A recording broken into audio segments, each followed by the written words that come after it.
Hi there guys, Ken here, your Thrifty Apprentice, and welcome back to the studio. Today we're going to be having another Thrifty watercolor card creation, and we are going to try to keep this really quick and simple so that it'll be easy for anyone just starting to follow along with. And if you are an experienced card maker or stamper, then you will be able to breeze right on through this, and it'll just be another card that you can add to sending out to someone you love, or maybe selling at a craft fair, what have you. So this is going to be a tone on tone creation. Is where we're going to be using tones of one color in order to create the card, which will automatically make it look a little crisp. I'm going to be using shades of blue for my creation. You guys choose whatever you want. I'm using pattern paper made from one of the videos we did a couple of videos back. You choose whichever paper you want, whether it's one you've made or whether it's one that you bought from the store. Just choose one that's made up of shades of one particular color. For the focal image, I'm going to be using just a piece of Canson 140-pound watercolor paper that I've cut down to fit the size of my card, just to make sure that enough of my backing sheet will be showing in order for me to be satisfied with it. You make it whatever size you would like to suit the project you're doing and the outcome that you would like. These are just A2 cards, the same cards I've been using over and over, guys. I have so many of them, and I want to just keep using them till I use them up. And we're going to give all of this a little pizzazz. Okay, guys, to get started here, we're going to do the background of our focus image. Here I am using a really economical set of watercolors for this. This is a Mead Academy 12 set watercolor palette. I picked it up really cheaply off of Walmart.com. I think it was like maybe $5 or $6. And I picked it up because it's distributed by this same distribution company that releases Derwent, so I figured it would be a pretty, okay product. But it's not my go-to watercolor, but it works definitely for projects like this. And I will have a review eventually coming up on those watercolors. Next, you're going to see that I take the liquid watercolors that I made from the Crayola watercolor pencils a couple of weeks back, and I'm just going to take that sky blue color in a sponge, and I'm going to kind of sponge that all over the background just to add a little bit more texture to my backing panel. Next here, you're going to see that I grab a butterfly stamp from that same Inka Dinka Doo stamp set that I used to put the ladybugs on the pattern paper a couple of videos back, simply because I want to keep unity in my card. And I'm just going to ink that butterfly up with different shades of the blue. Now you guys are going to see me use a lot of products here. I am using watercolor pencils, brush pens, mermaid markers, regular water-based markers, watercolor paint. So this is definitely a water-soluble mixed media project. You'll see here that I'm stamping on top of a stack of typing paper, but even with that, my impression wasn't all that great. So a really nice tip, guys, is to grab the darkest color, especially when you're doing tone on tone, and just kind of go in and outline that image that you just stamped down if it did not turn out as well as you want. And we will be working on that a little bit more later on, just to make it stand out more from the background. Now, guys, a couple of weeks ago, I was actually in Michael's, and as you know, I don't own a lot of stamps, and I definitely don't own any peg stamps. But of course, they have those bins around the registers that are there to entice you, to spend even more money before you walk out. And lo and behold, I see a 4-pack of flower peg stamps, and I decided to get them. I tend to try to make sure that when I'm buying stamps, I buy universal stamps that are going to be good to be used in many different projects, and not stamps that are necessarily so specific that you can only use them maybe once or twice a year. So using the different flowers that came in that pig stamp set, excuse me, I'm just going to ink it up, and I'm going to start actually stamping in a flower border around my butterfly. Now you'll notice as I stamped one of the bigger flowers, I went in a little bit too far towards the butterfly. And I've heard a lot of YouTube art creators say that, if you do something once and didn't intend to do it, it's a mistake. But if you do it several times as part of the composition, so I'm going to purposely stamp other flowers closer to the butterfly than I intended to, just to make this flower border look a little bit better. You guys use whatever stamps you have on hand for this. I'm pretty sure that if you've been stamping for a while, you probably have flower stamps that will work perfectly for this. But for you guys who don't, if you want to complete this project, I'm going to do my best to go back and find the link for both the Inka Dinka Doo stamp set and maybe even the pigs flower set if I can, and link it in the video description below, just so you guys will have it if you want to pick those up. So here I'm just going to complete that border that I'm stamping with the flowers, and you will see that I'm doing both first and second generation stamping, excuse me, just so that I can get different variations in the shades of the blue that I'm putting down. Again, just trying to make it look as crisp and clean as I possibly can.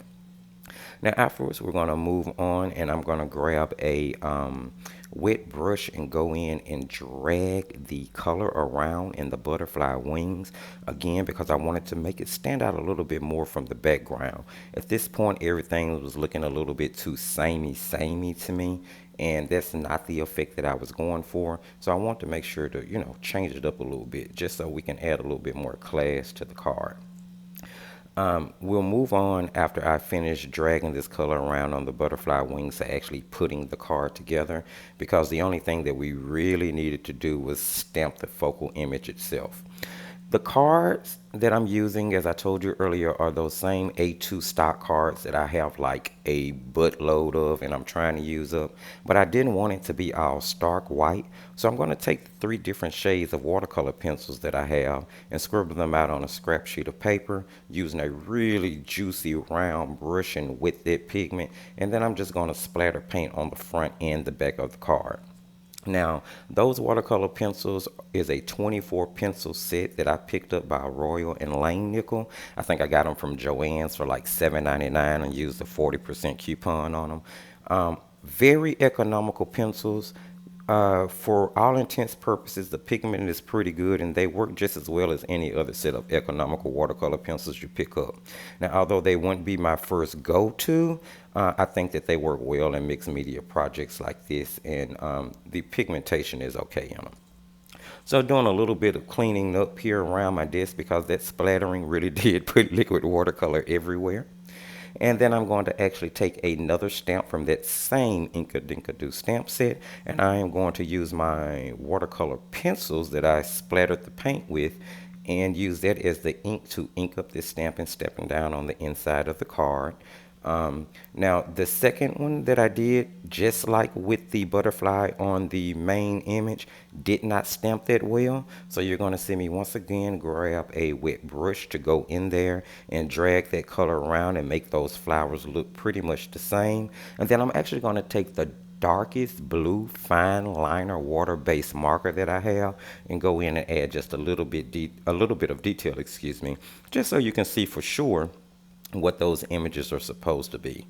Now using a piece of the same pattern paper, or I'm sorry, using the paper after I had cut it down to fit the card. I kind of lost where I was there, guys. I am going to just notch it out in 4 random places, and then I'm taking some dark blue yarn here to put around the backing paper as embellishments. Now I really didn't have any direction when I started to do this. I just wanted to add a little pizzazz to the card, but as I did it, I noticed that the shape of the yarn kind of emulated butterfly wings. I was like, oh nice, let's go with this. So I'm just going to cut that off and make sure that it is adhered down to the back really well. Then I'm going to take my adhesive and get plenty of it on this because I want to make sure that those fibers are locked down to the card and nothing is going to move or come apart in the mail or after someone buys it to give it to the loved one that they want to. So I'm going to get that down, and I thought that it was kind of cute. I was like, okay, this may turn out pretty well. And then I'm going to grab that focal image that we stamped and painted, and I'm just going to put some adhesive on it. Once again, being generous, really generous with it, because I don't want it to come up. And I'm just going to place that down on top of the backing panel. And I thought that that was pretty cute. I was like, okay, this card may turn out all right. Now, grabbing a strip of that same pattern paper that we use as the backing panel on the front, I'm just going to cut a little strip and put it on the inside by the stamped flowers, and then I'll flip that over and trim it off. Great tip, guys. If you're using anything that's longer than your card, flip it over to the opposite side so you can cut as close as you can and get a really clean line. Now here I'm just going to take a happy birthday stamp, and I'm going to ink it up with many different shades of the different blue products I have sitting over by me. And then I'll take that little scrap of the pattern paper I had left just to cover up the part of the stamp that I don't want to stamp. And then I want to stamp happy birthday on the inside of this card after deciding to make it a birthday card. All right, moving on. Yes, you see them. There they are, those stones. I have a buttload of them, and I'm going to use them up, as I keep telling you guys. So I'm just going to grab some of the round stones, just a few of them, and I'm going to actually place them in the center of the flower that was stamped the least, just to make those images stand out. And then I'll actually take a diamond stone and use it to put it on the body or the center body of the butterfly. Once again, just adding something to it to make sure that it stands out from the rest of the background. After I get through with these few embellishments on the front of the cards, you guys are going to see me grab my dragonfly stamp to stamp the signature that I've started to use on the inside of the card. Now, there was some red left on that stamp because I didn't clean it too well. So when the blue mixed in, it kind of gave it a purpley shade, but it wasn't too purple that it did not match in with the rest of the tone on tone that I was aiming for. All right, guys, that's pretty much the card. Hopefully you picked up tips and techniques that you like. If you did, don't forget to give the video a thumbs up, subscribe so that you can keep up with the content, and just keep painting.